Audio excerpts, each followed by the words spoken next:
मगरमच्छ दोस्त, जामुन खाओगे? हाँ बंदर भाई, बहुत अच्छे लगते हैं, रोज लाऊंगा।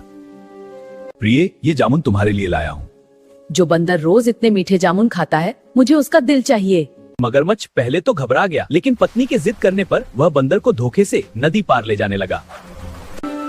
अरे दोस्त, मेरा दिल तो पेड़ पर ही रह गया है, पहले मुझे पेड़ तक छोड़ दो। बिना दिल के कोई जिंदा नहीं रह सकता, तुमने दोस्ती को धोखा दिया। यह कहकर बंदर सुरक्षित हो गया और मगरमच्छ शर्मिंदा होकर चला गया।